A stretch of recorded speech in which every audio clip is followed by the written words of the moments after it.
Good evening and welcome to the regular meeting of the City of Morgantown Board of Zoning Appeals. Please turn off all cell phones or all other devices that may disrupt these proceedings.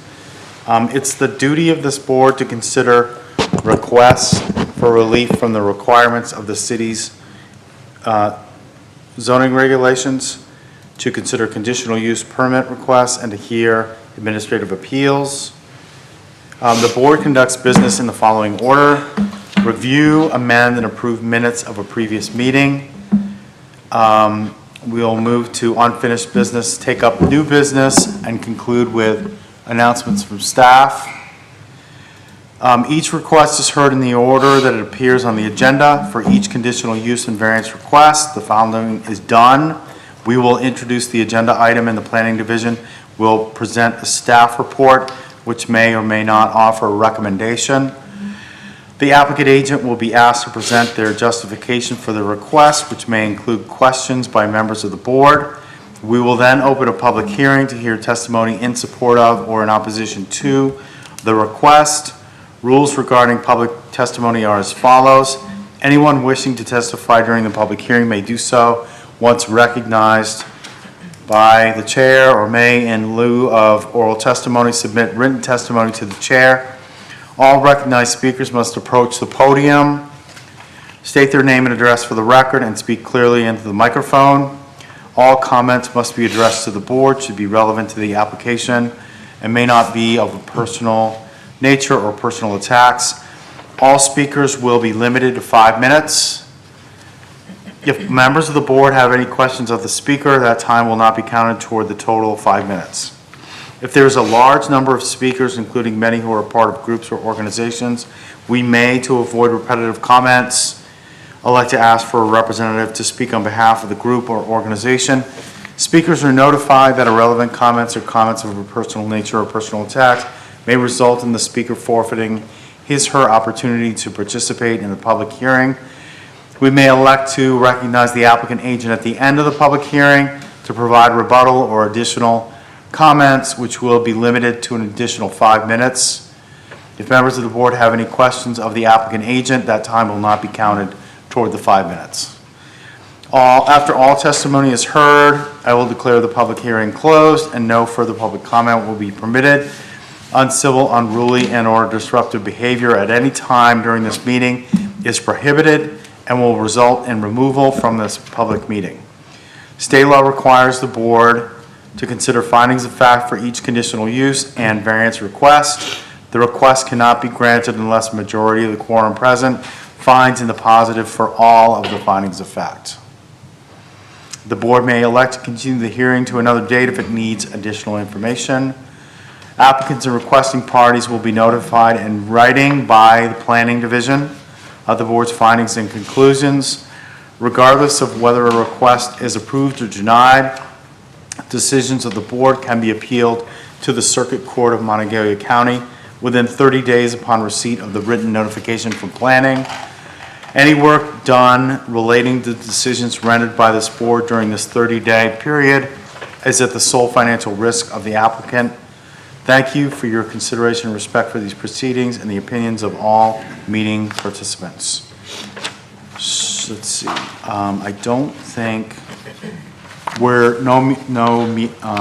minutes to. Correct. Meeting minutes will be prepared for the December meeting. For December. All right. So we will take any meeting minutes that need review up at the next regular meeting in December.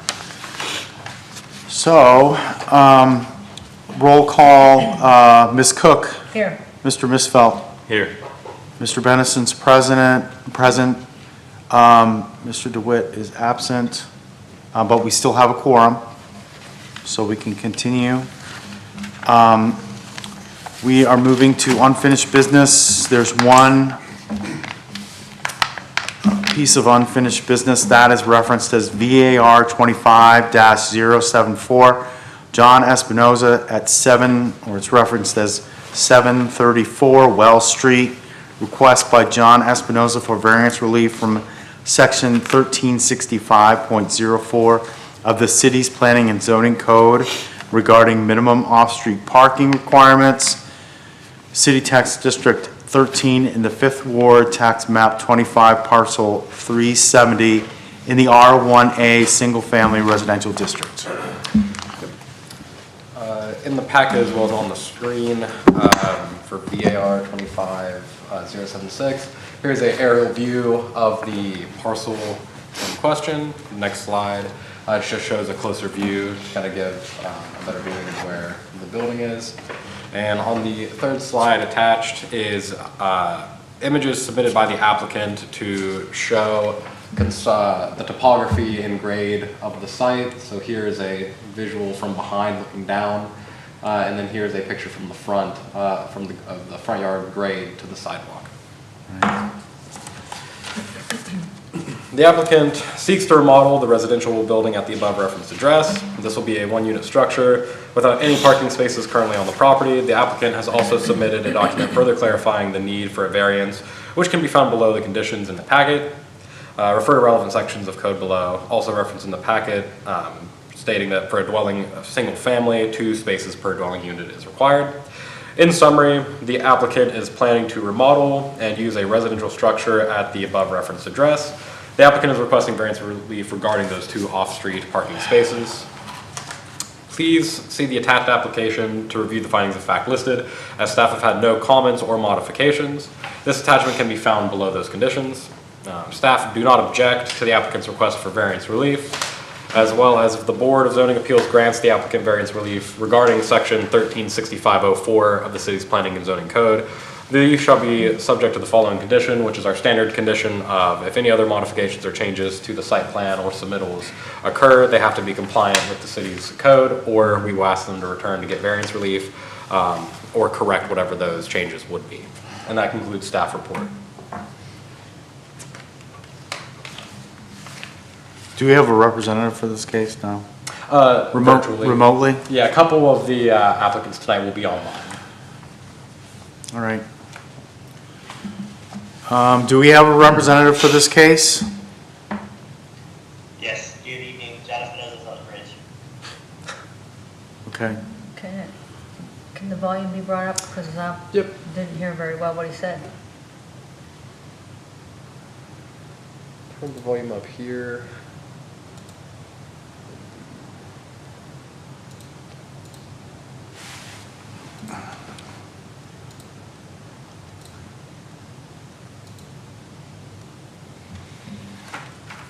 I believe I can turn him up specifically if my mouse itself will work.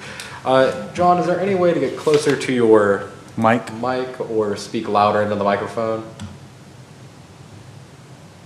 Sure. Let me, is this better or no? It's a little better. A little bit. But not a whole lot. If not, I can try to dial in from my phone. I'll be back in 2 seconds. Let me dial in from my phone. Okay. Maybe I can get a better connection that way. Apologies. I'm switching now. Okay. We'll stand by.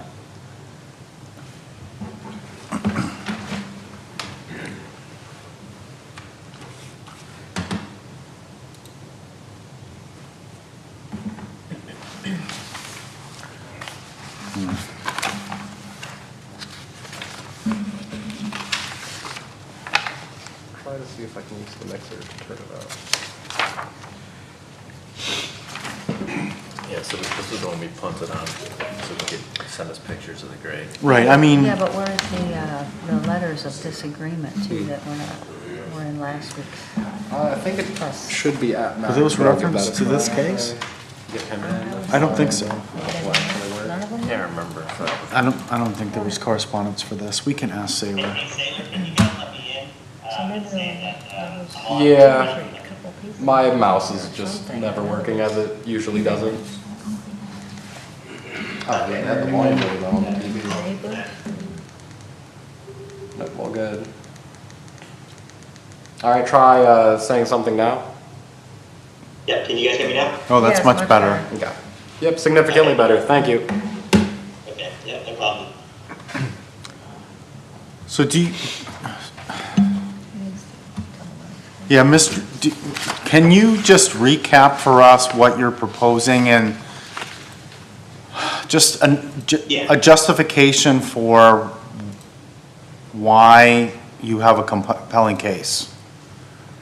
Yeah, sure, absolutely. So just a reminder, and Taylor kind of summarized it well, we're doing a remodel on this particular property.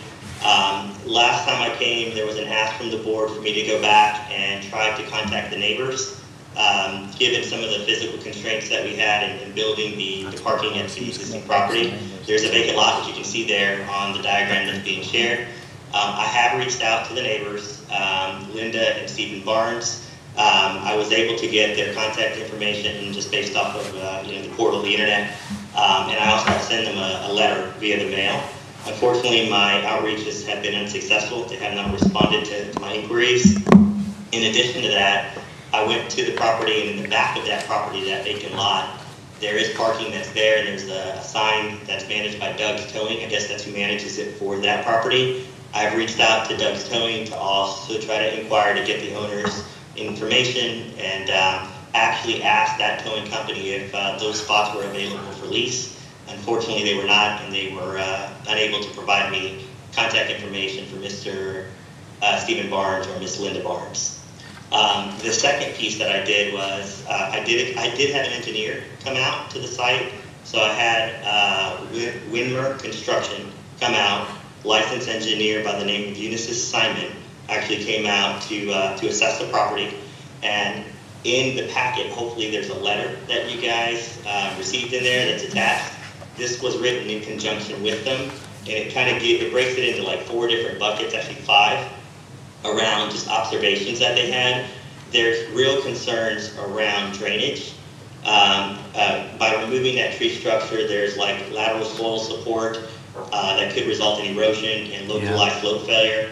I learned a lot more about irrigation than I ever thought I would know.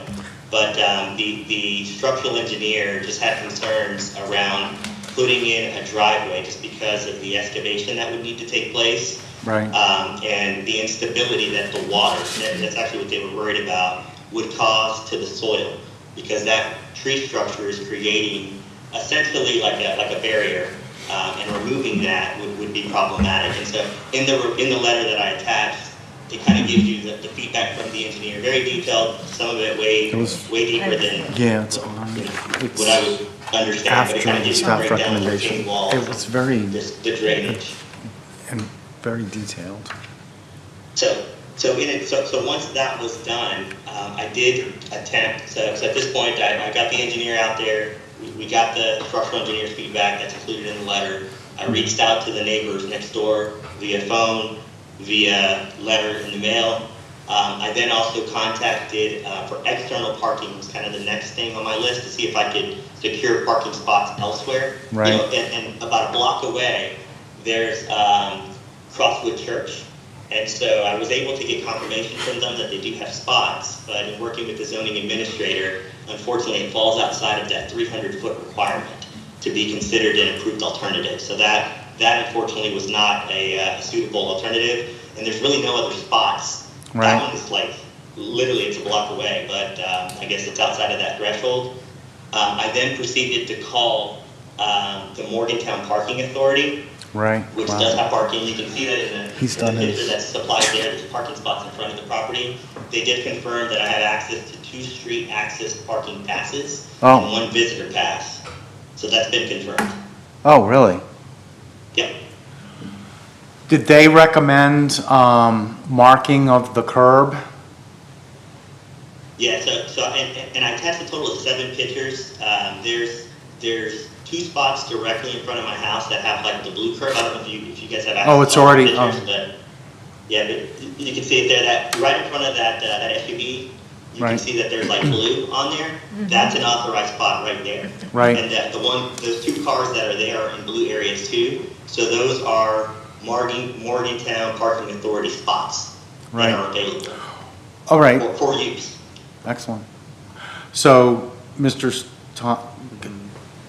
With regard to that point, and the property owner, Mr. Espinoza, confirming with Parking Authority that those spots exist, does the request for the variance become moot? No, so even if a property has guaranteed off-street or on-street parking for a development like this, they would still need to be able to provide off-street parking. And he talked to it a little bit as well.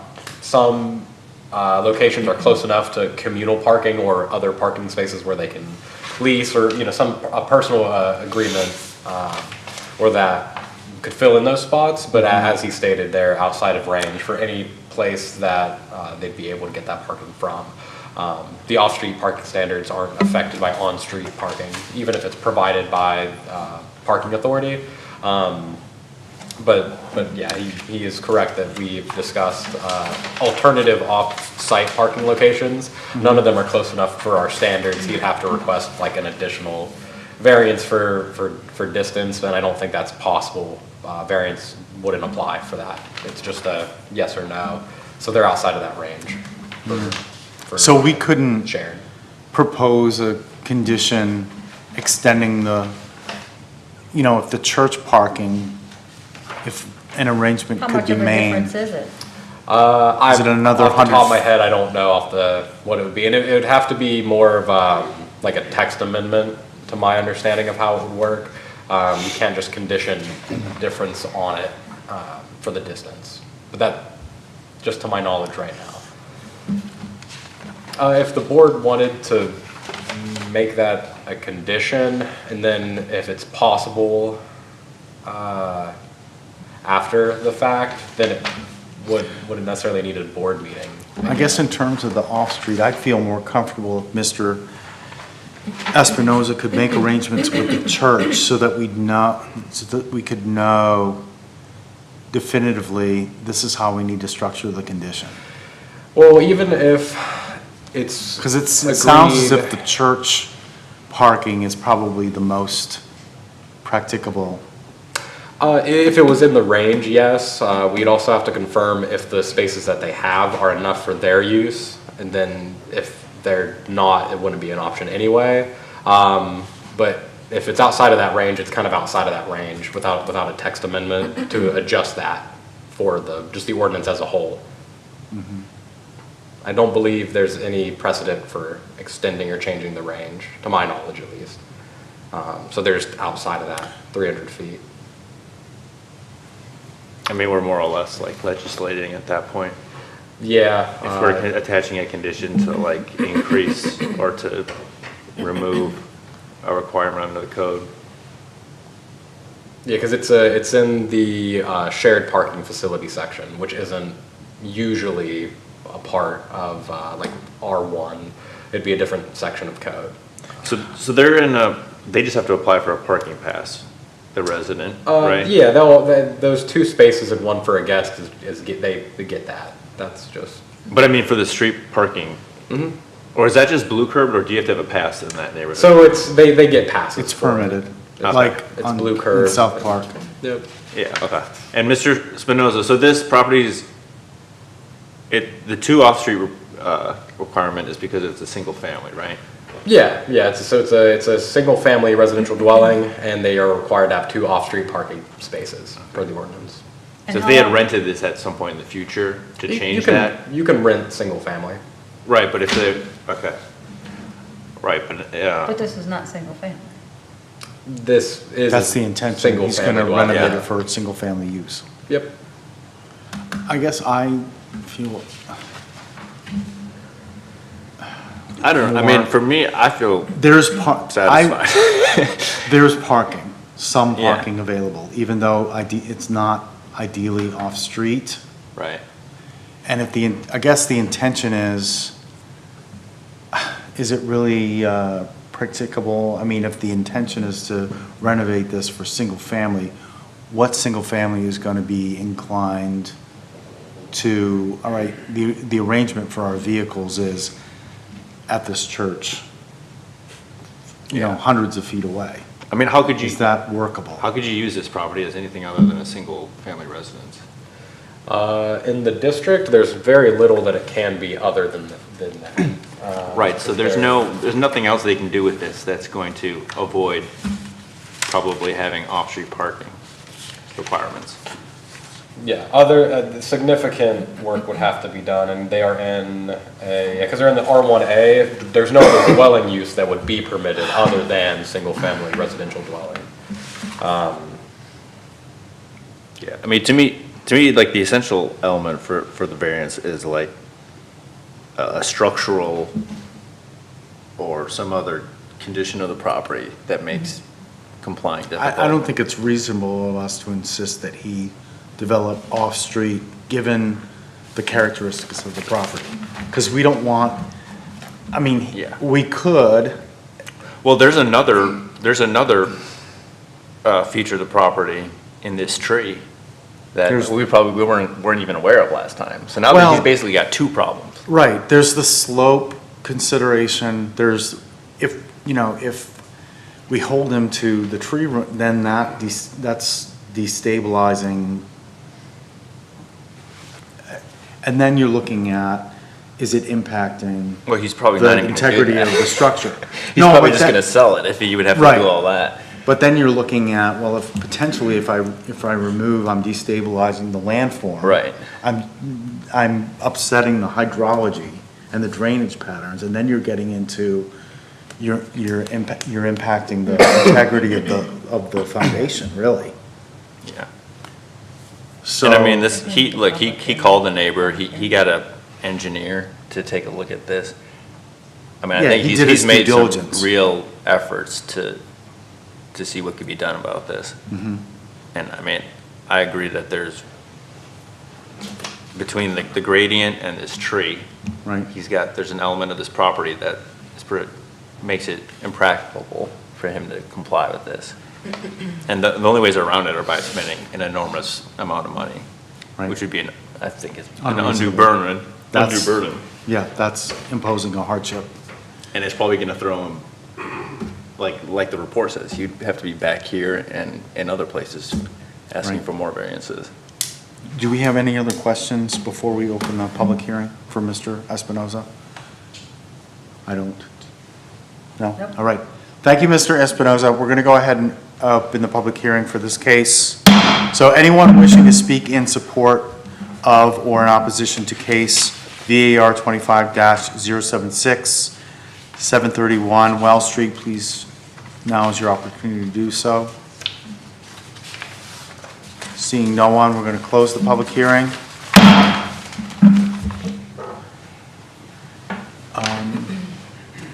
Anything further to add? Nope, other than the one condition read in the staff report, the staff report doesn't have any objections to the request. All right. All right. So I'd like to ask another question of the, Mr. Espinoza. And what was your intention to take up residency there? What was the intent there? I'm sorry, I'm having a hard time hearing you, but my intention for what? I apologize. Yeah, what was your intent for occupancy there? Please restate that again. I just, Three people. Three people is the expected occupancy for that residence. So you are intending it as a student rental or Correct. a family? Okay. Student rental is the target audience, correct. We could require that any tenants apply for that parking pass as a condition. Yeah, I did ask the Morgantown Parking Authority that. That's part of the conversation I had with them. And they are able to access those. All they need from me is a copy of the lease and a utility bill. And which we can furnish both. Yeah. and Sailor, so how many spaces do they need again for three? Two. Just It's two. not by number of, so in the ordinance for a single-family residential dwelling, it has a number of unrelated residents to still maintain a family unit, and it's two regardless, because there's that cap. The number of tenants, it's two. So the Two cap is spaces. two people, or two spaces? Two spaces. Two spaces. Okay, now what about occupants? I thought there was some ordinance regarding number of unrelated or related occupants. That's where the three is coming from. And that's the maximum allowed? Max, yeah. extra people couldn't live in this property, or even if he were to make like an addition or something, to add like a bunch of bedrooms, no more than the 3 unrelated can be there. So there's a slight mismatch there. Maximum available, two parking spaces. So three doesn't, maximum. Mr. Saylor, doesn't the,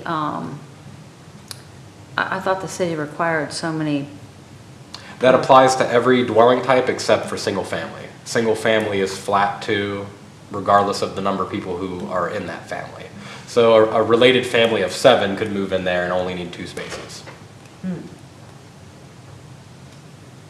And, or they're unrelated children if they adopt, or a big expansion on like the family term.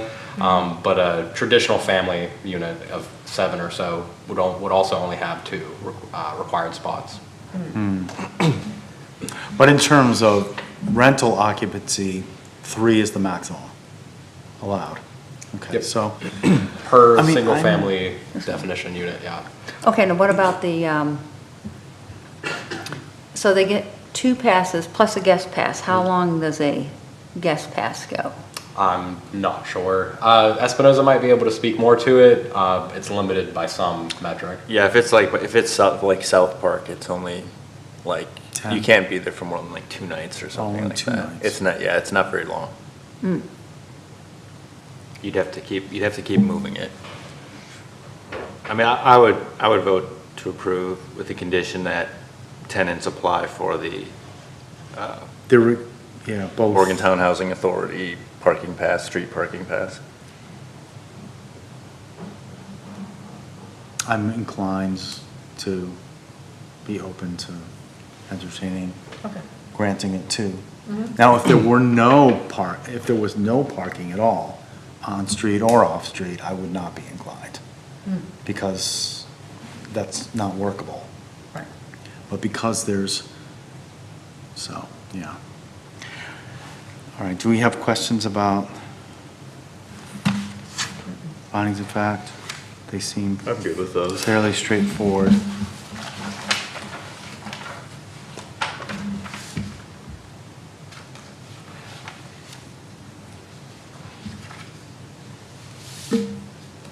I just would like to add, not granting the variance would represent the imposition of a non-self-created hardship in a manner that would not allow Mr. Espinoza to develop his property and use it in a reasonable manner. Yeah, he'd be stuck because it'd be cost prohibitive to try to do all of that, leveling and all of that. Yep. And it would potentially compromise the integrity of the structure, really. Yeah. I'm moving to accept the findings of fact. I second. So we have a motion to accept the findings of fact for VAR 25-076 with a second by Mr. Misfelt. How do we vote? Aye. Aye. Aye. So we've accepted the findings of fact.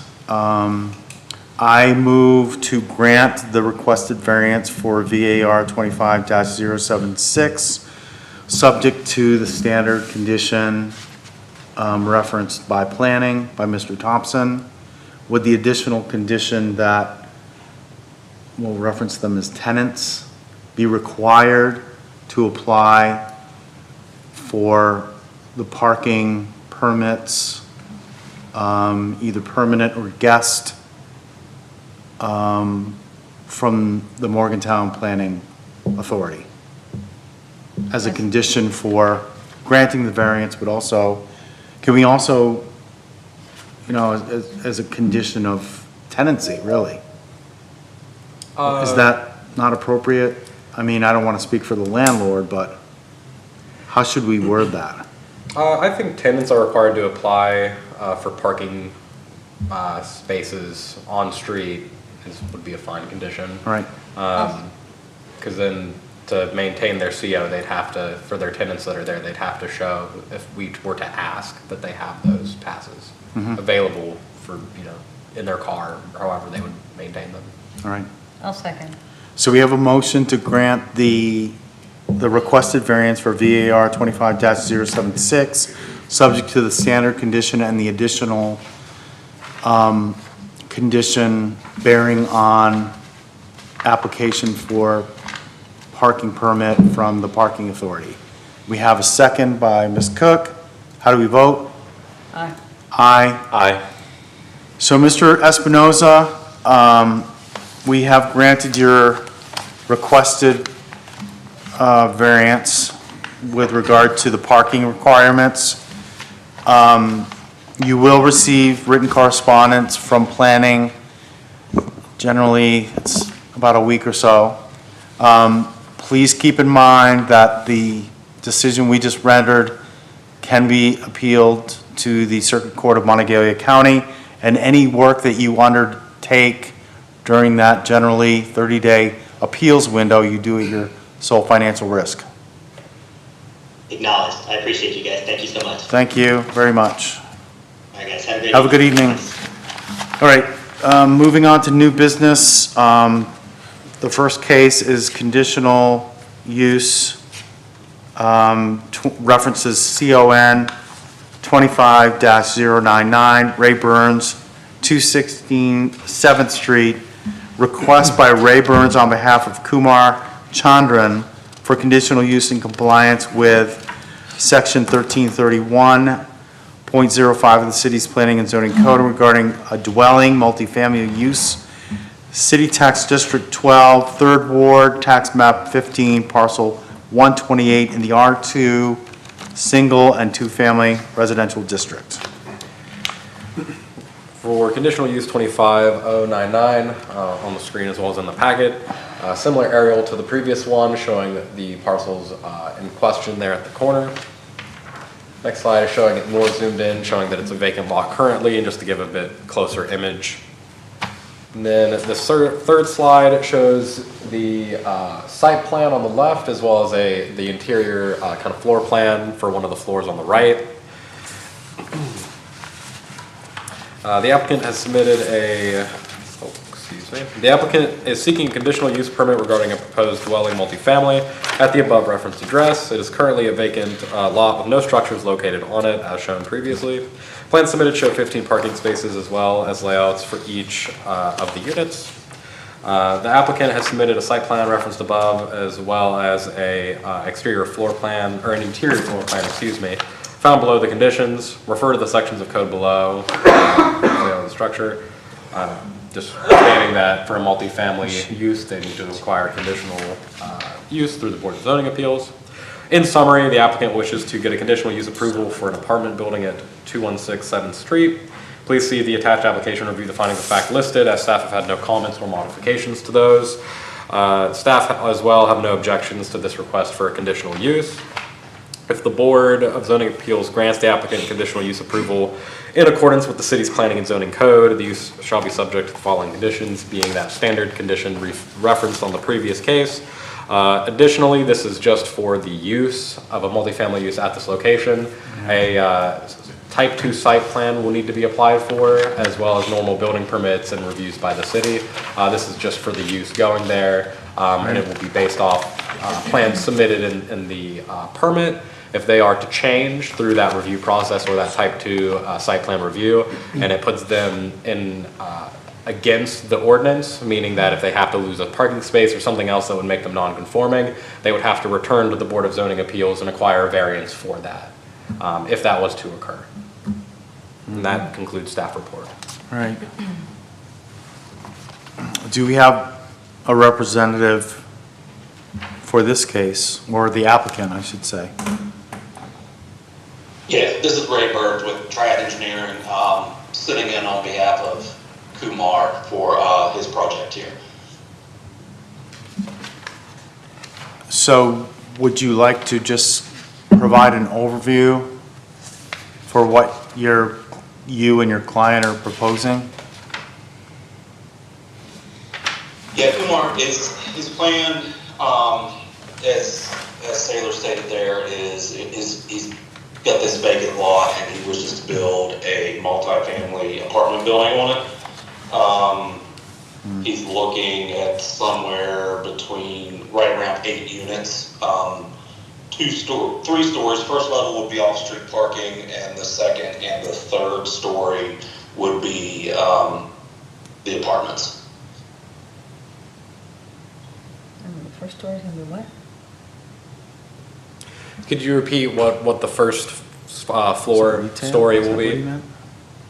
It'll be off-street parking and like a utility room. So they're Oh, parking parking stalls. Will there be parking like a garage under the structure, or are you just referencing the spaces out behind the building? There'll be, out of the 15 spaces, half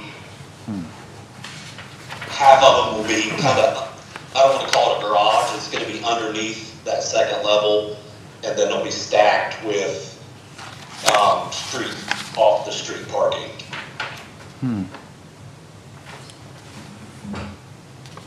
And then for the second and third levels, what's the total number of units or total occupancy?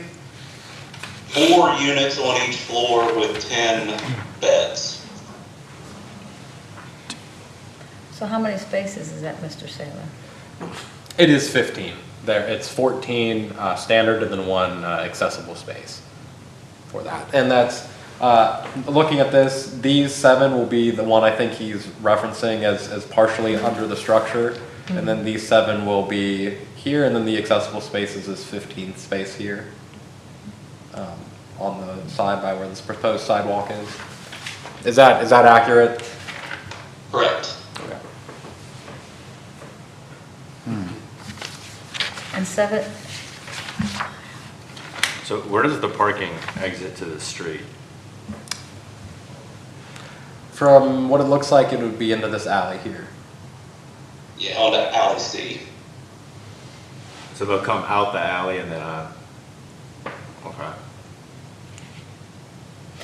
Yeah, out the alley on the 7th. Is that an alley or a street? I believe it is actually an alley that says it's Grant Ave, but on this it says it's Grant Avenue. But I think he is correct saying it's an alley, but I'm not entirely sure. Sailor, is there any cap if there's a conditional use for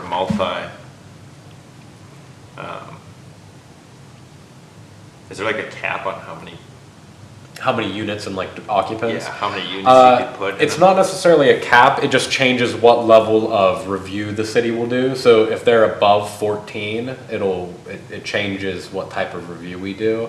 But it's type 2 currently. If they were to add more, it could potentially become a type 3 site plan.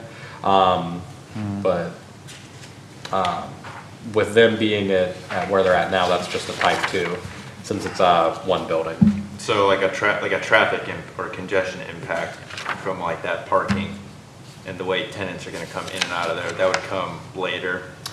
If engineering, like that might be an engineering concern, or Morgantown Parking Authority. Engineering will have a section of their review, and when we do a type 2, the parking authority is, like they're a part of that invite for that meeting. But the engineer department will review it and see if the parking is appropriate, and that might have to change depending on what engineering thinks is reasonable for it. I'm not sure what exactly, if they do like a study or how they result their reviews, because that's a part of engineering's concerns, but planning we won't look at anything involving like congestion of parking or stuff like that.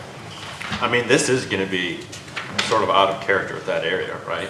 I mean, there's nothing but houses around there. So that's what zone does a multifamily unit typically dwelling go into? R2 and 3. This is a conditional use in R2. There's other multifamily dwellings in that area. There are So other this like. is an R2 area. This is an R2 district, Yeah. and there are other multifamily rentals in that vicinity. This might be one of the more dense ones, to my understanding, but there are other ones on that kind of area here. It's not.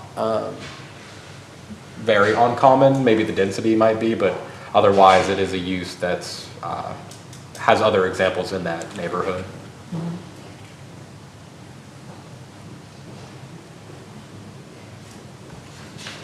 I don't know, given the character of that area, I think the parking is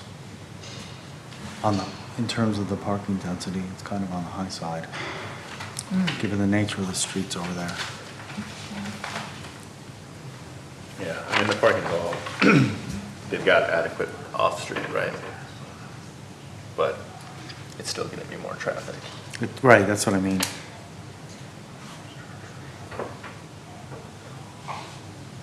On the other hand, the parking's not it's not unbalanced with the number And on the other hand, he does have of parking. tenants. He does have parking as Right. opposed to- But this is just like, just above Beecher, I mean, that's all students. Right, In that yeah. neighborhood. That's what I mean, this is kind of a little bit out of character for that area over there. It's gonna look weird, probably. The board could also table it until a type 2 review can be done and additional meetings scheduled. Oh, okay. That would be appropriate if the board doesn't want to approve or deny it tonight. That was sort of my thought, is like a lot of these questions in terms of, because, you know, for conditional use, what we're supposed to be preoccupied with is, you know, basically increased congestion. Because it will. Increased, And- you know, burden on utilities, overcrowding. And a lot of this, to me, is like TBD until there's site plan reviews. Well, and TBD in terms of evaluating, maybe if we wait on what did you call it?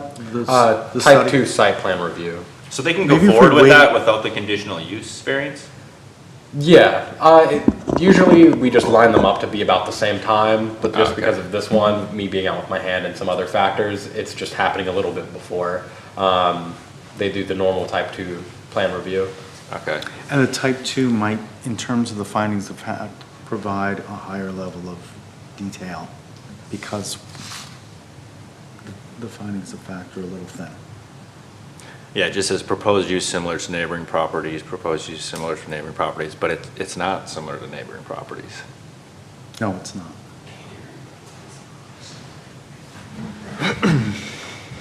I mean, why don't we? How long does it take to, could that be completed in a month's timeframe? Just It's so that we're not, most likely we could schedule a type 2 review. Probably wouldn't have it completely finished by then, but at least have the process beginning, just because it's the holiday season. If it wasn't the holiday season, I'd say probably, most likely it'd be resolved by then. But that could be a contingent of tabling it, condition, and returning it at the next available meeting once a type 2 plan review has been addressed. because, yeah, I would, And I guess this is a question for the applicant. In terms of the findings of fact, and, you know, particularly the last ones regarding congestion, safety from fire panic, adequate light and air, overcrowding, undue congestion, et cetera. I mean, as the engineer,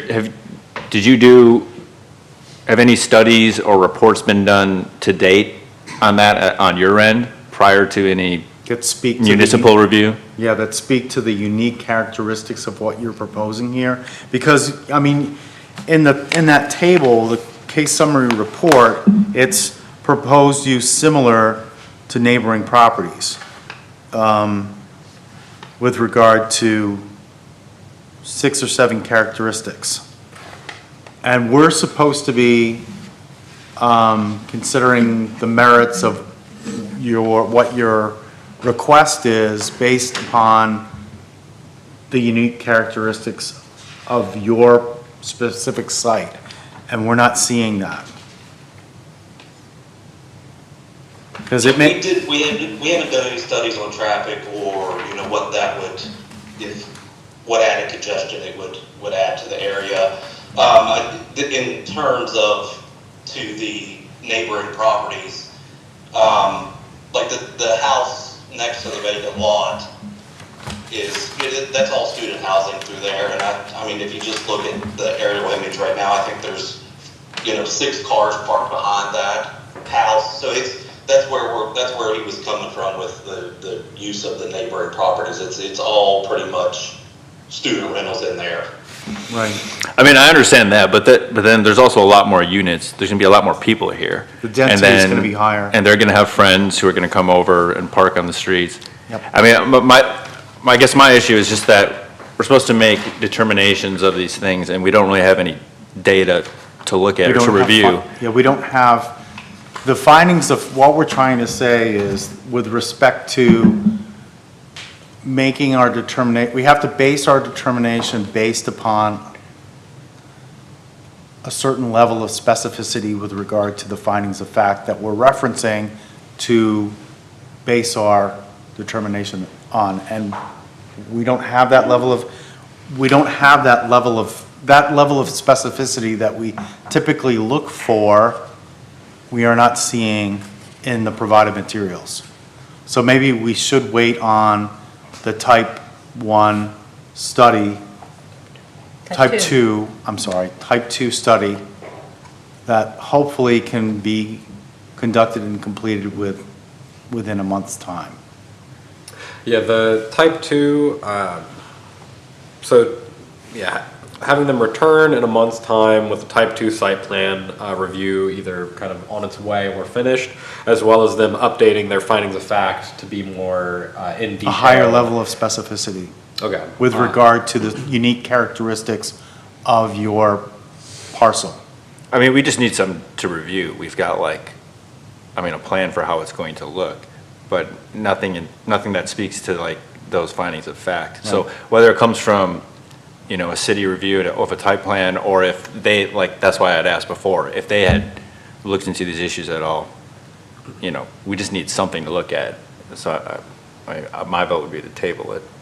And yeah, okay, so do you want to make a motion and I'll? Yeah, I would move to table this application to the next meeting. Pending completion of the type 2 study. And changes to their findings of fact to be more thorough. Yes. So I second Mr. Misfeld's motion to table this case until our next regular, at least until the next regular meeting for CON 25-099. We have a motion, we have a second. How do we vote? Aye. Aye. Aye. So, sir, we are going to table consideration of your case until the next regular meeting. Okay, thank you guys so much. Thank you. Okay. Next case is, CON 25-101, Seth Timmerman at 65 Beach Street, request by Seth Timmerman for conditional use in compliance with section 1331.05 of the city's planning and zoning code regarding a dwelling, multifamily use, city tax district 10 in the 6th ward, tax map 35, parcel 62 in the R2 single and two-family residential district. Mr. Thompson. For CON 25-101, as with the previous ones on the screen as well as in the packet, here's an aerial view kind of showing where this property is located. The next one is a closer zoomed in aerial of that property. The applicant is seeking a conditional use permit regarding a proposed dwelling multifamily at the above referenced address. The structure is already existing but was vacant for a time and now requires a new certificate of occupancy to begin operations. Refer to the sections of code below as well as the layout of the structure. In summary, the applicant wishes to get a conditional use approval for an apartment building at 65 Beach Street.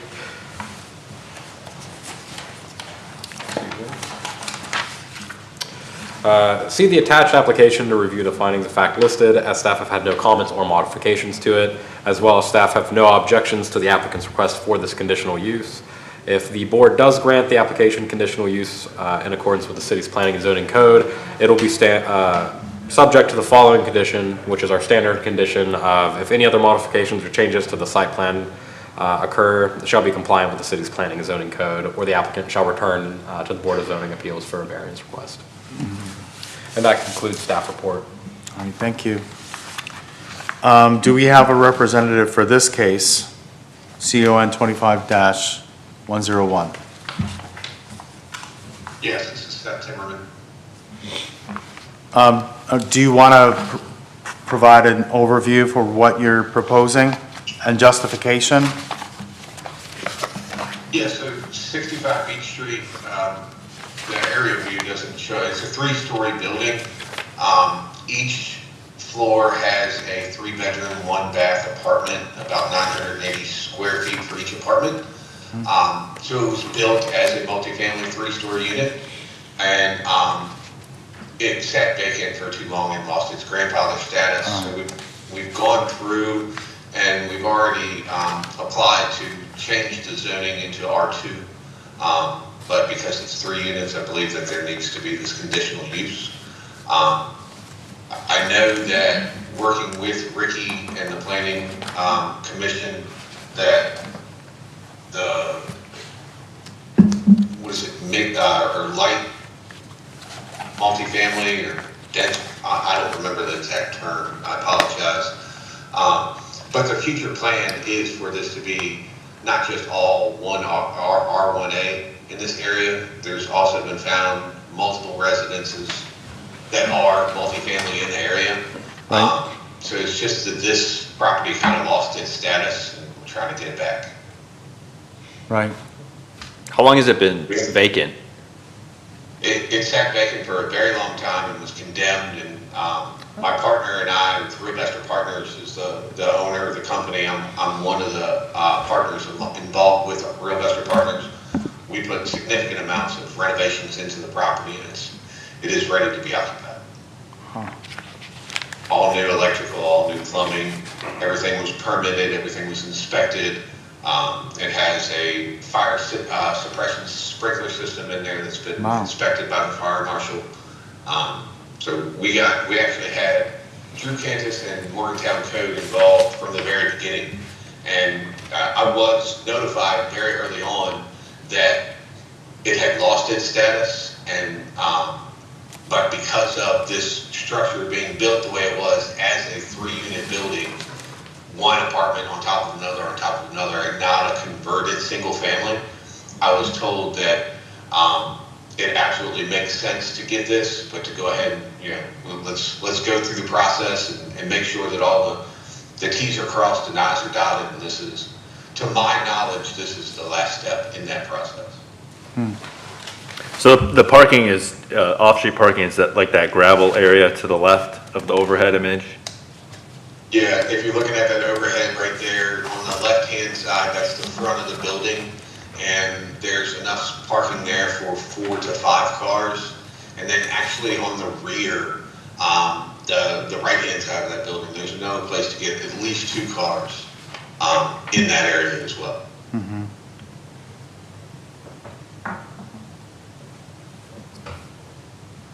I like the findings of fact. And it's solid. There's a bed of gravel underneath the ground and stuff like that in the back there too. So it's not like you're parking in the grass back there.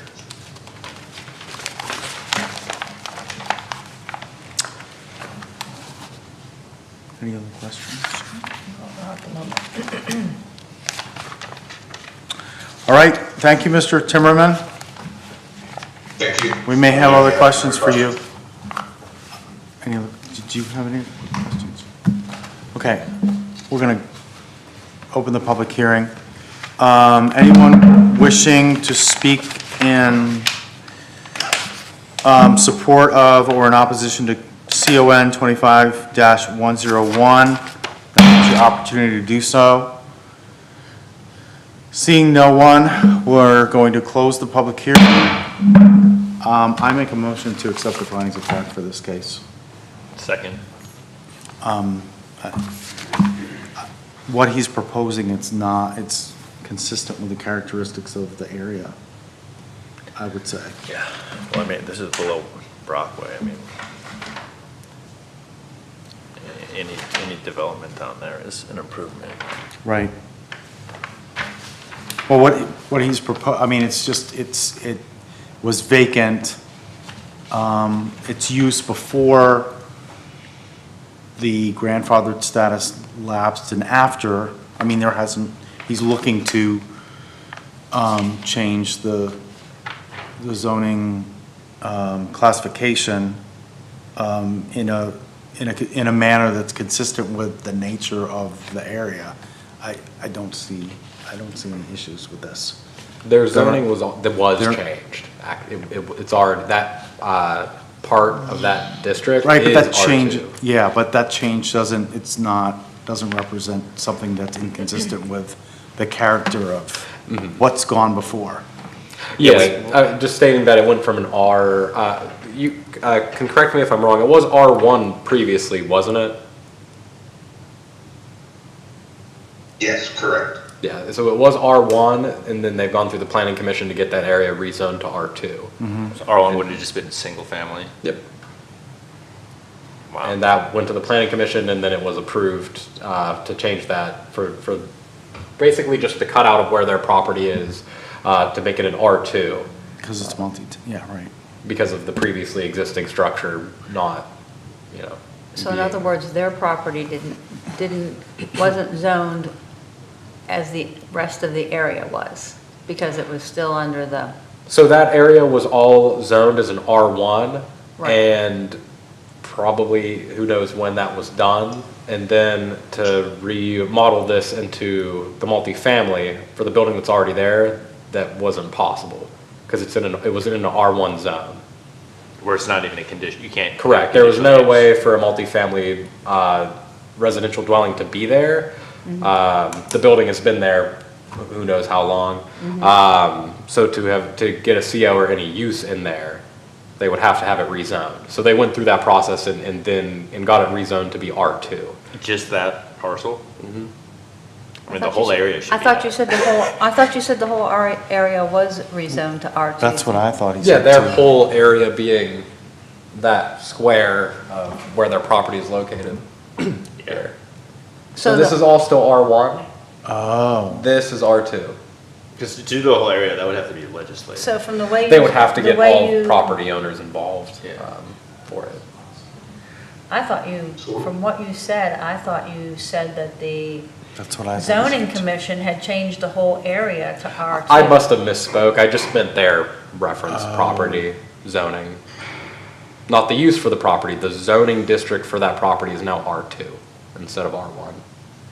Okay, so what's the density in R1? R1 is only allowed for single-family dwellings. Okay, Yeah, so you couldn't have, so like in an R1, you couldn't do this even as a conditional use, because it's they're trying to make it a multifamily. Right. And an Okay. R2, it's a conditional use, so it's not allowed outright, but you still have to, but for R1, you can't even apply for a conditional use, correct? Correct, yeah, and they didn't go with R3 with concerns that if down the road something else wants to be done with this property, that would allow it to be a lot more dense. Whereas if they only up it to an R2, they can get a multifamily residential dwelling conditionally, and it limits what if, you know, who knows down the road if they sell the property and someone wants to come in and demo the property, it wouldn't have as many dense options like an R3. so what is the density capacity of a multifamily unit there? As he stated, and he can correct me if I remembered him wrong, it's 3 per unit. So it's 9 total. Is that correct?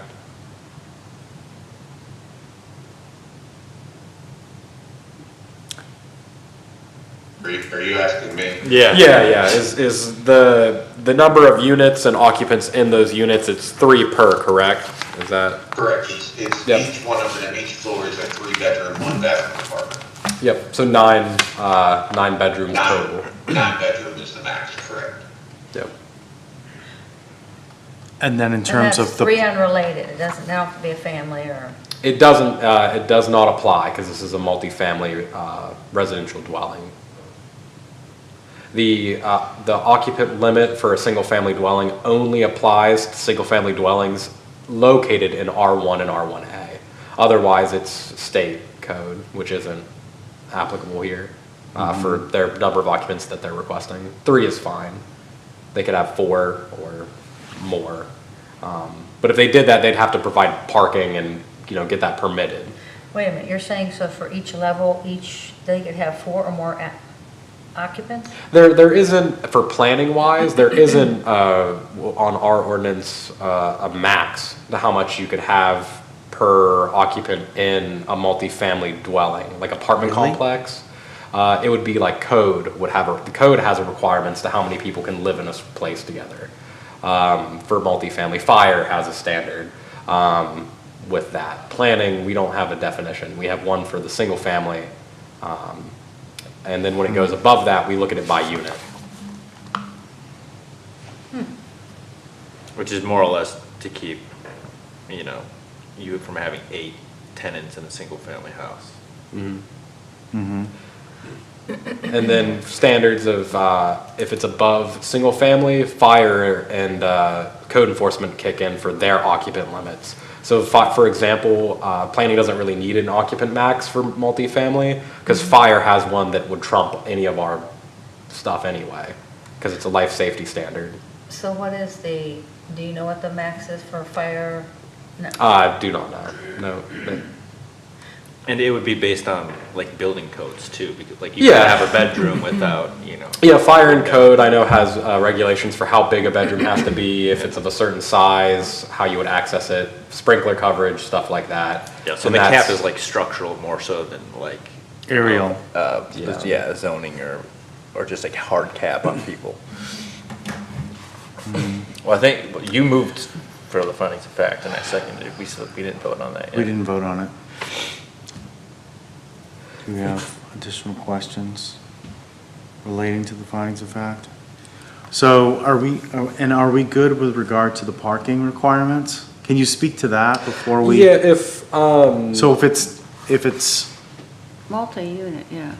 yeah, so their number of space, it would be 0.75 per occupant in each unit. So it would be one. So not even a whole person per unit, but you're, Per occupant, not per unit. But it's measured, so if there's 3 floors and there's 3 occupants in each. For each of those occupants, it's 0.75. And then they're added up within their unit and then added up to the total. what is the total for space? It would be sounds like about 6. It's about Yeah. 7, probably, yeah, 7. 6, and then round it up. Round it up. To that 7th spot there, which you stated they'd be able to make parking in the front and the rear for it. Well, is that problematic? Because there's the asphalted area on the plan, and then there's the adjacent driveway. Is that problematic? in So terms we're of saying he's step? got enough parking there just based on the square footage of that, like lot versus what a parking I'm space surprised needs you to be. guys didn't measure it out. Well, Divvy it up. as far as this one is as well, because if this is approved, they don't just get to, go gung-ho, kind of, get the CO instantly, it still would be reviewed, and if upon review, they need more parking spots, and they would come back and ask for a variance, but they should be able to put it in, based on conversations that I've been told and are aware of, because this was submitted when I was out with my injury, or at least positioned to be put on here during that time. So to my understanding, they're good for city, our city regulations, other than getting it conditionally approved. So it's good enough that he's just got this gravel there next to it.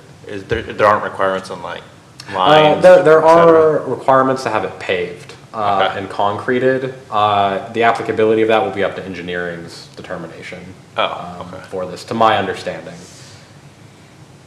Gotcha. I guess the question is, to what extent is the parking, is that integral to Yeah. making a determination as to whether? A condition could be put on to the approval that if the city's review determines it needs to be paved and asphalted, they would do that. Well, the city's already gonna make him do that, Correct, yeah. right? Well, I just find it interesting that we, in one of our prior cases this evening, they were saying, well, we couldn't have that other multifamily or whatever it was be given you know, a few feet more down for church parking to provide parking. But then we're going through with this, and then we're adding with multifamily. 'Cause that- There's an unlimited number of people. Exact- How do you know they're that's not gonna have 20 in there? That's a good point, because it's Well, not that's what they're single family, permitted it's. for. So they've applied saying that they're gonna have 9 people. If upon an inspection they have more than that, they would lose their CO. How often do they inspect? They might actually, he might know it more accurately than mine, because code does that. Every It's 6 months? It's 2 or 3 years. It's Oh, every every 2 or 3. third year. And then the fire department also does their own inspections as well. And that first application, they didn't have off-street parking. He's got He off-street does, parking. yeah. Right. That, He does But- have some. Your But point is, because I'm it's talking not about- single family, they're Yeah, it tenants seems to, seems to who me like are you guys more are working likely to be backward because- unrelated, and because they're unrelated, the likelihood that there are gonna be more vehicles is higher. Yes, and a person that's a single family, typically, well, a lot of times there's home ownership and things. So they're more concerned with usually their dwelling and things like that, but, you know, anyway. Well, maybe we could make him reapply for a certificate of, I mean, I don't know that we could do that. What, is there a way to condition, like, more frequent applications for certificate of occupancy to verify how many tenants there are? I think that's crazy. once the CO is issued to them, they'll just inspect it every 2 years to validate it, kind of thing. That's what I mean. So if we wanted them to do it every year, if you're concerned about, you You know. gotta do it every year. Because it's not just the, I guess for this case, it's not just the residence density, it's also the vehicular density, which is gonna have an impact Yeah. on just, you know, And I'm that like, my area. God, they put such a cap on a single family, and then it's like you go to this other one, and there are no outer limits. Right. That just really concerns me. That's just a part of our ordinance, though, is what the single so dwelling multifamily, for that, provided that all such freestanding buildings contain 3 or more dwelling units, and then for single, I mean, it almost sounds to me like they're putting a frat house, you can have as many bedrooms, you can stuff in there. Right. well, that's also why in districts where it's conditional, they have to come to the board. So if he was presenting, the example being, 7 units with 7 people in each of them, if that was uncomfortable to the board or the public, you would vote that way. And if the future they wanted to expand the number of units or things like that, they would have to get that updated with the city properly, which could potentially cause them to come back to the board for their conditional use or a variance or something to that effect. Yeah, so if they wanted to increase their unit, if they added a unit to this, would they have to come back for another conditional use? Or will that run? If they get approved for the use being multifamily, and in the future they wanted to expand the number of units and occupants, They probably wouldn't have to come back. they wouldn't have to come back unless upon review, like with setbacks or parking, if they were to go beyond that. But yeah, otherwise, no. Well, why don't we could make them reapply if they increase the number of units. Yes. Yep, At that's a any point. condition that they could be put on if they want to expand the number of units or occupants in the future, that they have to return to get a conditional use approval. That would be possible. And then also, can we add as a separate condition, the reapplying, renewing the CNO on an annual basis? I'm unsure, because that's a code enforcement part of their code, which is based on the IBC and IRC, I believe. So we can't. I'm unsure. I don't have that knowledge. That would maybe be something to table and we can return with that I mean- information, but right now, there's no way I would know. I mean, We this don't keeps do it so that inspection. if they're gonna increase the number of units, they'll have to come back here and we can make them add parking. The CNL thing is really just to catch somebody if they're gonna break the law, they're gonna break the law, you know? I don't know, and I don't even know that if we could legally make them do that. Right. Or certificate of occupancy. Yeah.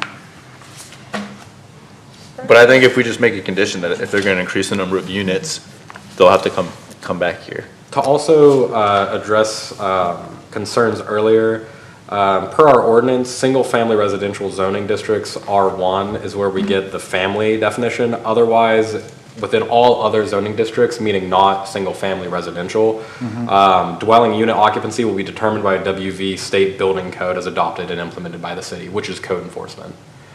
That's the building code, so it wouldn't be something that would come to the board anyway.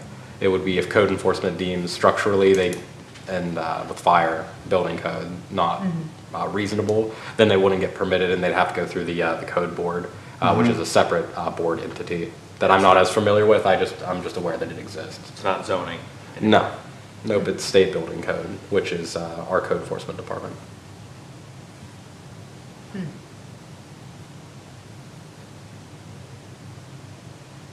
Yeah, because single family is for functional family units. I mean, on balance, I'm in agreement with the findings of fact. Do we want to have we do kind of have a motion seconded. Yeah, we can just vote on it. I don't disagree with the findings of fact. I think what's being proposed, this is a fair representation. It doesn't misrepresent what's being proposed here. Well, I think one of them actually does. The one that says, Consistent, the first one? yeah, consistent with density and character of the surrounding development, provides adequate access and parking. I mean, the first part, consistent with density and character. I mean, they just told us it was rezoned in this area. And now, so that is the only dwelling in that whole area. R2, That's R2. yep. And then, and when it's R2, that means they could basically have as many as, as they could, whatever. So I don't agree with that finding of fact. And then it says I could go on to the next one, the proposed use aligns with existing infrastructure capacity.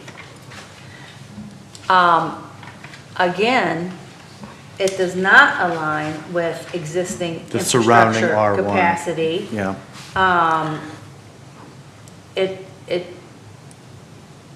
I don't agree with that because we just heard testimony to the contrary. The proposed use is compatible with surrounding properties. I would agree that some of the surrounding properties it's all residential have, in nature. it's residential in nature, and with a residence, of course, you have a cap, and you also have, I think it's one unrelated party. If you have a residence, you can have one other unrelated, so with a family. So, but here, you're saying each floor can have 3 separate different residents, so that's Who are 9 already. unrelated, yeah. Who are unrelated. Which the unrelated doesn't apply to multifamily. I understand, but I'm just Yeah. saying, so they keep saying it's consistent with the neighborhood. It is not. I've not done the research on it. Are you aware if there's other duplexes or triplexes or bigger in that area? I mean, look where we are. We're below Broadway. I am, yes. Could you speak to that? In the slides for the zoning to change it to an R2, Ricky did point out that a city official drove through and noted multiple units with multiple power meters. Actually, to the left of our building, if you go to the closer overview, to the left of our building and up the street, that building there at the corner across the way. So kind of diagonal up I have to no the idea right which around building he's 10 o'clock referring or to. so. That I know for a That fact one, is yeah, right there. duplex. And then on the right hand side there on, I believe that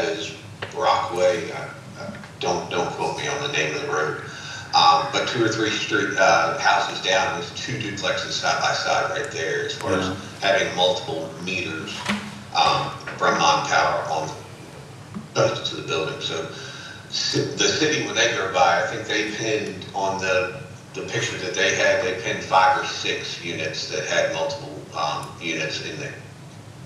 Yeah, 5 or 6 buildings that had multiple units in it. Correct. And the whole area is still R1, but I guess those hadn't lost their grandfather because they hadn't sat vacant, whereas this one had. All we're trying to do is just bring it back to its original purpose. Built as a 3-story, 3-unit building. Right. We'd like it to be a 'Cause that's how 3-story, 3-unit building. That's how it began, as a 3-story with, technically it's R1, but in terms of the nature of the use, I guess that's where I'm coming from. Yeah, and then he says, well, and then it's 3-story, but it was zoned R1. So a 3-story in R1 does not get 9 residents. Well, that building, Right. height-wise, can't exist in an R1 if it was built today. There's a height and story limit in R1 districts. 3, that's not permitted anyway. Yeah. So even, It just defaulted to an R1 when it lost Yeah, its that- conditional use.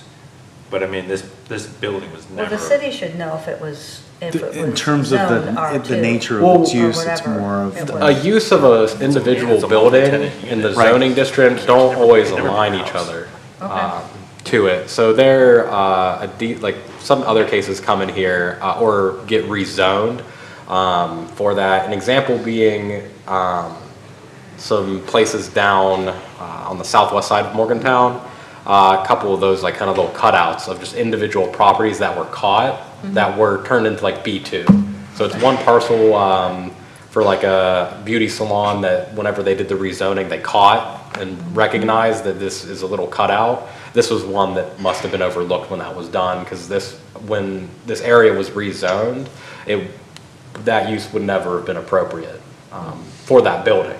And that's just because of all the buildings in Morgantown, when they rezone, they probably don't see every one of them. Some of I them just gotcha. get overlooked. But that building as a structure couldn't exist in the district it was previously before it was changed to the new district. Okay. So back to the findings of fact. Do you want to propose emendations? So according to the city's ordinance code, there would be no, I know that there would be no checking it out like a year or whatever. So if you guys want to vote for it and I can vote no, that's okay. Yeah, they don't all have to be unanimous, so it's okay if a vote goes, Are you comfortable with the findings of fact? Yeah, I am.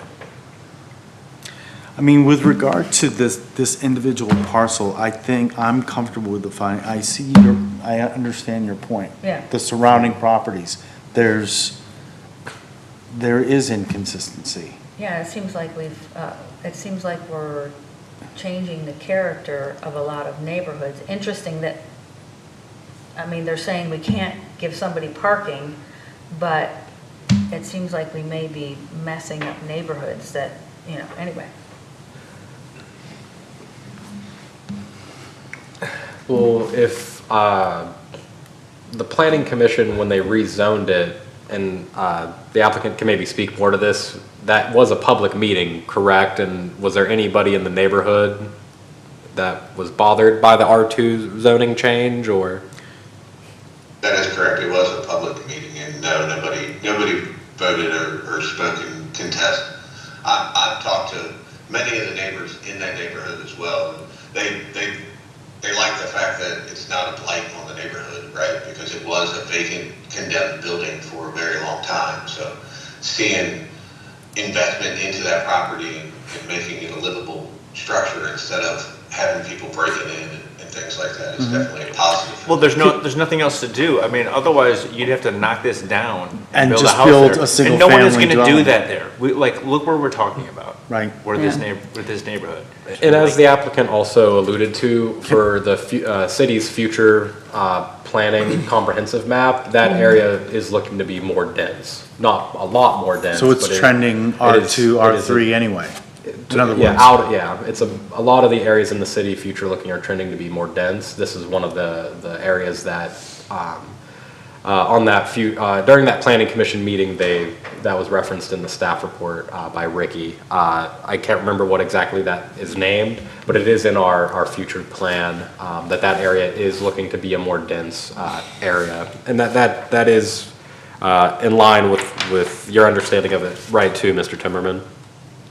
Yes, absolutely. I believe it was medium density, but don't quote me on that. I'm not sure the actual Something- terminology. And I wasn't with there, respect so. to, I mean, I have concerns too about density. And it impacting the character of the neighborhood. Can we propose conditions? Like, we can't really do that because that's, It depends on what condition you want to oppose. you know, for each unit, no more than, I don't know, 4 occupants. I wouldn't even want to Yeah, go that. the board could impose a condition of, if they want to increase above X number of occupants, they have to return and get a conditional use approval.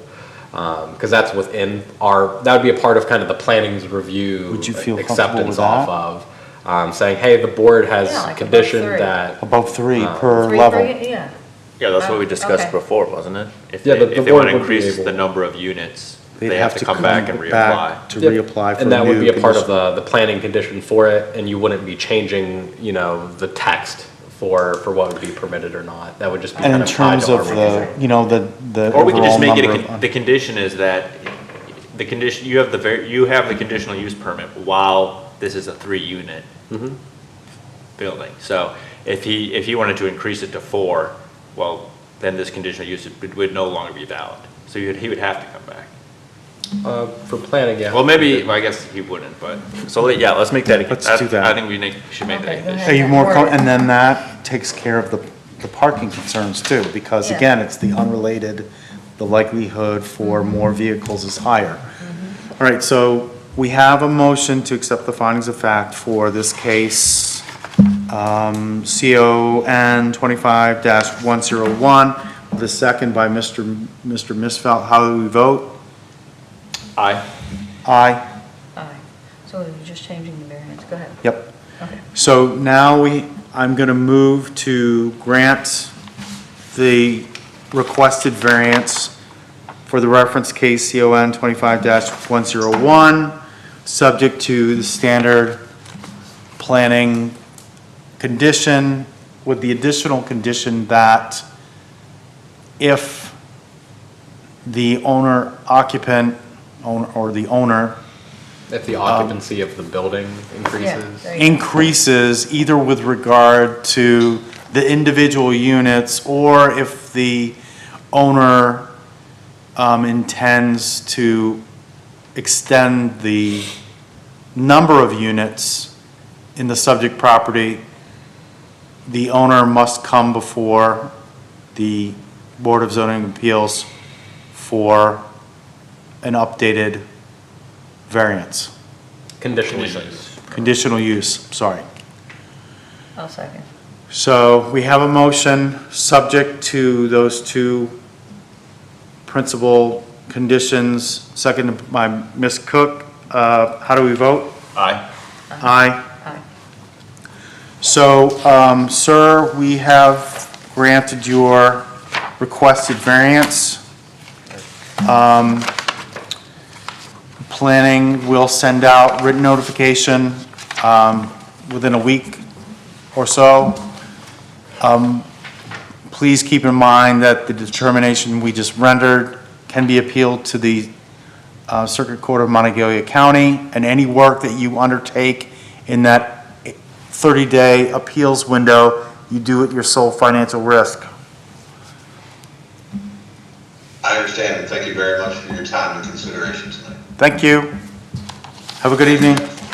Okay, so, next case is, correct me if I'm wrong, Mr. Thompson, VAR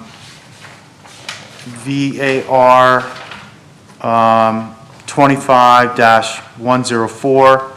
This is for, or a request by Avi M. for variance relief from section 1369.08 of the city's planning and zoning code regarding encroachments into setbacks, city tax district 11 in the first ward, tax map 28A, parcel 27 in the B4 general business district. The request was from Adam Shively for 752 Weaver Street, but otherwise correct. Okay, I'm sorry. All good. As with the previous requests, found in the packet as well as on screen will be just the standard aerial showing that 200-foot buffer for notices. Zoomed in is the property in reference. It is not this one with the arrow. It is actually this property referenced here. More centered in the photo. That was just a little adjust. Then on the next slide in the packet is showing a site plan of the kind of home, sidewalk, porch, and driveway, as well as the asphalt in question, and followed up by 3 images on screen as well in the packet showing the work that was completed. The applicant is seeking a variance regarding parking in the setback of the above referenced address. This property received permits to pave a driveway on the side of the home with complete work referenced in the pictures, being this side paving portion here. It was noted during that permit process that paving and parking in front of the home would not be permitted. The applicant paved the front of the property and is requesting a variance as an alternative to removal of work done beyond the scope of the issued permit. Refer to the sections of code below as well as the layout of the structure. Section of the code below being 133705, stating permitting in the front setback is not permitted, only approved on driveways constructed to the standards of city engineering department. In summary, the applicant wishes to get a variance regarding parking in the front setback of the property addressed at 752 Weaver. Please see the attached application to review the findings of fact listed, as staff have had no comments or modifications to this, as well as planning staff do not object to the applicant's request for this variance. If the Board of Zoning Appeals grants the applicant applicant variance relief in accordance with the city's planning and zoning code, these shall be subject to the following condition, just being our standard condition, similar to the previous ones. And then that'll conclude staff report. Thank you very much. Do we have a representative for this case? That's nice. All right. I'm Adam Shively. I own a company called Shively Family Properties, which consists of my wife and my 2 boys. One of my kids is a sophomore here at WVU, and we bought this house. It was... Can you reference your home address? My home address is 383 Turner Road in Shepherdstown, West Virginia, and this house is 752 Weaver Street. Right, thank you. So we bought the house for my son, and it was at the time a 3-unit. We put about $140,000 into renovations. It was in awful shape. Everything was permitted through Precision One Builders. They did a great job, and it was kind of my mistake on this driveway. We went through a lot of headaches because at the time when we were putting the driveway in the side. It was, if you go back to the picture you had there, that's an old picture. It's gravel, and what they did, the house up the street from us and them, they've had kind of a handshake agreement, a gentleman's agreement for 4 or 5 years now, that they would kind of share, work together on using, because parking on the street is very, very, very tight. We don't have parking in the front of us because of that alley that goes up the hill there. And then, so it's a yellow line in front of us. Coming up Weaver Street from like Little G's area, it is, you have to like almost go into the bushes to get around some of the cars that are parked on the street. So it's very dangerous. And so when we approached the permit phase and we went in for permits, they said that the new ordinance said I had to have the 0.75 spots per 0.75 per resident. Per resident. Yep. Yeah, it'd be 0.75 per 2. Yeah, per 2. So it was, so I needed to have 52 feet of driveway, and I would have had to get a variance to leave it gravel. So I had to asphalt it because the variance, at the time, the variance hearing would have been 2 months, and I had to get the kids in school. So I wouldn't, I've made it to the variance hearing before, to get project going. So I said, okay, fine, we'll asphalt it. So I spent $12,000 on asphalt. The guy came up, gave me his estimate, and when they were out there, he said, hey, the spot that everybody's parking out in the front, see the orange car? That was a gravel spot at the time. He said, do you want us just to do this while we're here? I'll only charge you another $700. Right. And I said, sure, because it was already being used as a parking spot, so I really didn't associate the problem. You know, I didn't see the disconnect where there would be an issue until after we did it, and then now we got hit with the fail. And I said, I mean, my thought process at the time was, I want to keep the kids off the street because there's so many cars there and they're packed in and it's dangerous, honestly. Right. It's a two-way street. It should never be a two-way street, honestly. It's very tough. So I wanted to create a safer environment for the kids and make sure that mirrors weren't getting knocked off cars and stuff. And I was like, great, that gives me one extra spot. And now sharing with the neighbor, we can kind of still maintain that handshake agreement so that the kids can get their cars off the street. Yep. That was the goal, was to create as much parking as we could in spots that were already defined by gravel. Right. Okay. So that was my disconnect, and I do apologize that I've talked to Saylor about this numerous times. I just disconnected the gravel versus the asphalt, and that we weren't allowed to do asphalt in between the sidewalk and the house. I just didn't understand at the time because it's already being used as parking. Right. Okay. So that's kind of the story in a nutshell. So I just am requesting that you not make me come up with an asphalt saw and remove that and take away a spot and put a kid essentially out on the road. On the street. Yeah, that's kind of my thought. So, thanks. No problem. Any questions from you guys? Nope.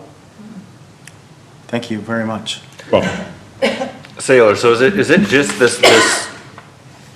this little section that's That's the violating the question. setback? Where the truck Yeah, is. so Yeah, where the truck is. on, The driveway was fine. The driveway is 52 feet, just like they asked for and all that. So. yeah, the driveway on the side is the correct length for their parking spaces required. The front asphalt area there wasn't considered for parking. Because it's the setback. Correct.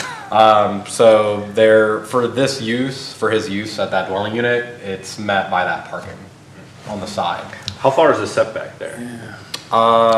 It's located in an R3. I can look it up in a second. Off the top of my head, I'm not sure, but I'll Isn't it 10 feet? So is the neighbor in violation too? Right. If it's not a new use, it's not held to the current standards, but probably. I've not. My understanding of that question is that as soon as you apply for a building permit and make changes, you need to get in with the new code. Correct. And that's why I had to pave it and I couldn't just leave it gravel. For pre-existing non-conforming, Pre-existing if they're not non-conforming. doing anything, there's no justification to go in. And for them parking there, they might not be permitted to do it, but we'd have to catch them doing it as well. And if you're not doing work, you wouldn't know to go by. But yeah, it's pre-existing non-conforming stuff. The setbacks, by the way, for this district, for an R3, is minimum front is 10, maximum front setback is 20. Yeah, right. So what was the city's preference, to leave it gravel there? Yeah, they wanted me to rip out the asphalt and turn it back into gravel again. Okay. And I think it would look worse. I mean, there's actually some stabilization too that was done, because if you notice that front porch wall that's leaning a little bit, there's a lot of gravel from the road Right. that was being pushed down through snow and other things into my area under my porch. Right. And when Alpha Engineering went out there and we were working on all this, they were measuring, they did my survey and all that. They said, that's road gravel. And I said, I thought it was just gravel from a parking pad. And they were like, no, that's being pushed out from the road. So putting that asphalt, that part of the thought was too that it would stabilize some of the gravel from washing down under the house. So that was the other issue. And I was like, oh, that's even better reason for doing it. So. Does that drain all the way to your porch now, though? No, it has a little hump to it. It just kind of shoots right off. I mean, I understand where the city's coming from. I would, Real quick also, okay. to get this up. Yeah, the city's guidance for what to do if the variance isn't approved with the concrete or the asphalt in the front is to remove it and make it an appropriate surface, being either reseeding it with grass, a lawn, or like one of those like faux lawn kind of things. Right. To my understanding, with conversations with engineering, that was their suggestion. So why didn't they want it paved to begin with? Is it a drainage issue? The reason they didn't want it paved originally was parking. It wasn't wouldn't be an approved parking location based on engineering's review of it. Could it be though? An approved parking? Engineering, Because it does, from a public safety and vehicular traffic standpoint, And the you reason. know, too you make a is- compelling argument for, I mean, someone's gonna be parking there. Yeah, that's what I'm saying. If you look back, if you look back at the old Google Maps that we had there, it was being parked in anyways. And up and down the street, people are doing that because they don't fit on the street. So people are pulling into houses up the street and down the street. Yep. And there's multiple apartments on this road where they have front parking right off the sidewalk, and they're trying, you know, but those are all older uses that haven't applied for permits. Yeah, Right. the lack of paving is not gonna And- stop cars from parking there. Correct. from the standpoint of the setbacks, I'm all for, I mean, I appreciate the wisdom of, we need setbacks because you need to break up the. You can't be on the- top of each other. You can't and be. Still Right. exist well. You just surfaced this. It's not as if you put a cabana, you know what I'm saying, an enclosed structure in this setback area. That would be undermining the purpose of setback. My mistake You're was to not make sense. breaking up, you know, the space between your property and the one, I mean, it's even across the street, but even neighbors either side. It's not as if you're filling that setback area with a structure. That's not what you're doing. In terms of a special. You're you're kind of maintaining the setback by just putting a vehicle there. And the other positive upside to letting this, or granting the variance is it's a public safety enhancement improvement. Well, it seems to be the norm for that street based on how narrow and, I mean, there's a lot of streets. I've made my recommendations to the city to make that a one-way street, because it's dangerous when cars come down the hill. They have to pull over and face cars that are parked facing up the hill and stuff, because there's no room on the right side to pull over. There's no other room. It should be going straight up the hill one way, and that's it. It really needs to be. It's not safe going both ways. But it was more just, my mistake was thinking that common sense outdid the code. And it made sense to me when they did this. When he asked me if we should do this, I was like, yeah, that makes much more sense. But I didn't think to reference code at that time. I was like, oh, more parking and it's gravel now. So that's my mistake. I acknowledge I just kind of screwed that up.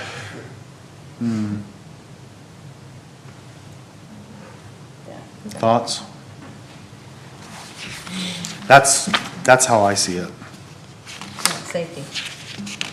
And it's not as if you didn't, well, I mean, it wouldn't have been, you would have had to get a building permit, but again, you didn't fill that setback with a structure. It's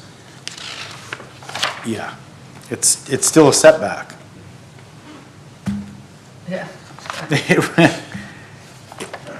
I mean, it's not to code with regard to how it's Hey, engineered, setback. but it's still a setback. Looks really nice. All right, I'm I'll gonna move. move to approve the findings of fact. Public. Oh, we need a I- public hearing. That's right, Yeah, still we need needs to to- do that. Oh, sorry. Yes, procedurally, we have to open that. Yeah. Go right ahead. So we need to open, public hearing for this case. Again, this is, VAR 25-104, Adam Shively, 752 Weaver Street. Anyone wishing to speak in support of or in opposition to this case, please do so now. Seeing no one, we're going to close the public hearing, and then we just want to state, there's no correspondence for this case, No. right? Okay. And then, None that I've seen or received. so we want to restate that, we have a motion to accept the findings of fact for this case, and we have I'll second that motion to accept the findings of fact. All those in favor say aye. Aye. Aye. I am going to make a motion to grant the requested variance for VAR 25-104 for Mr. Adam Shively, 752 Weaver Street. Do we have a second? Second. So we have a motion to grant the variance with a second by Mr. Misfeld. How do we vote? Aye. And actually, before we vote, no conditions except for the standard condition. Correct. All right, we have a motion to grant the variance, seconded by Mr. Misfeld. How do we vote? Aye. Aye. So we've granted your variance.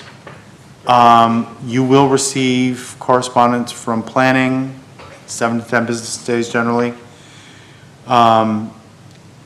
The decision we just rendered can be appealed to the Circuit Court of Monongalia County. Please keep in mind there's a 30-day appeals window, and any further work you do at your sole financial risk.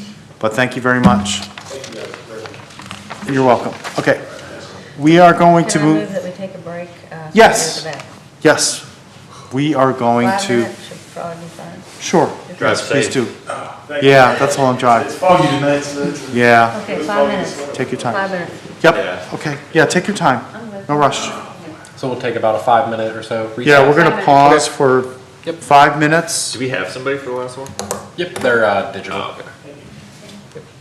Thanks, guys, I appreciate y'all very much. Take care. It's been a great time working with you. Yep, I'll try to get that out before Thanksgiving, but 7 to 10 business days, you'll get a So letter. weird that so. it's Thanksgiving next week.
Similar. Is that enough time?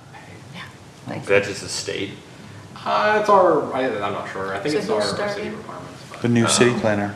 What's his name? Seth, I don't remember his last name, but he'll be. And at the he's next- coming in from away, or? I'm not. I think he'll be in attendance at the next BZA meeting. So.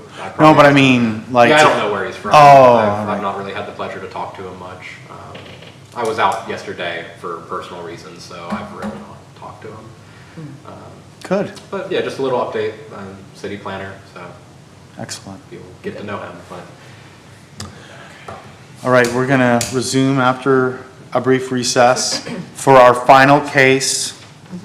And this is for VAR 25106, Abi M, 1038 University Avenue. And this one is, again, correct me if I'm wrong, for variance relief from section 1337.05 of the city's planning and zoning code regarding lighting and design standards, sorry about that. City Tax District 13, 5th Ward, Tax Map 26, Parcel 421, in the R2 Single and Multifamily Residential District. Yep. Thank you. VAR 25106, seen on the screen as well as the packet. Here's just a similar aerial view, excuse me, to the ones previously mentioned. And then on the next slide, as well as the next page, is just the design and kind of showing the sign in question, where it'll be located on the building, its size, what the message will be. The applicant is seeking a variance regarding internal illumination for a sign at the above referenced address.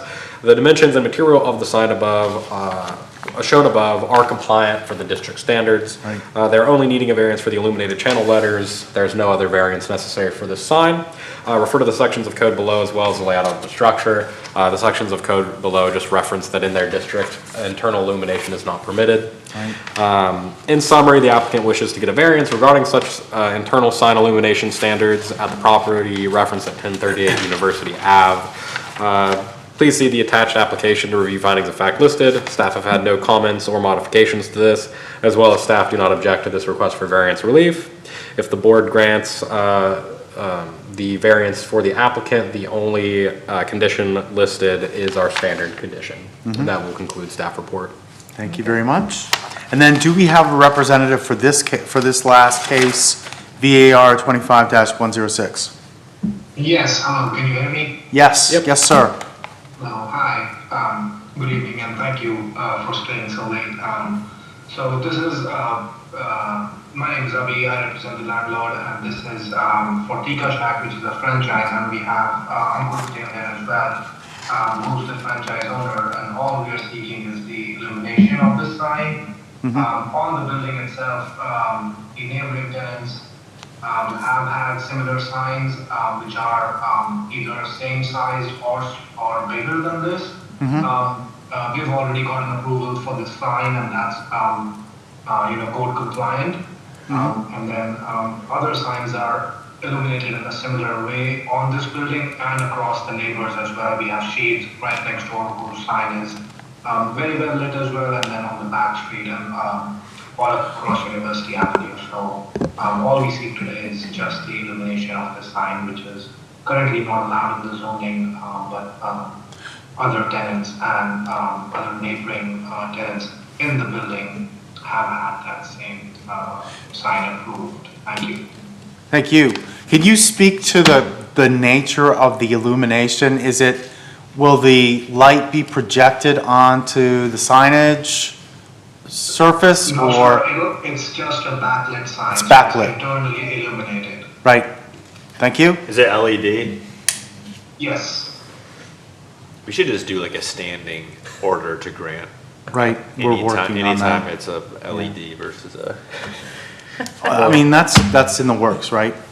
Yeah, Speak- to kind of get ahead of it a little bit, with our city planner position filled, me, Ricky, and Seth will be trying to get that done as quickly as we can. It's a pretty big undertaking because we'll just be redoing the whole sign ordinance. So until that's done, there's nothing that can really be done about it, but it is under review and to change, to be updated, to be more Sure, in due time. applicable. It'll take a couple months to do that. So, At but least. yeah. So, but at least otherwise, yeah, it's being changed and reviewed currently through administration.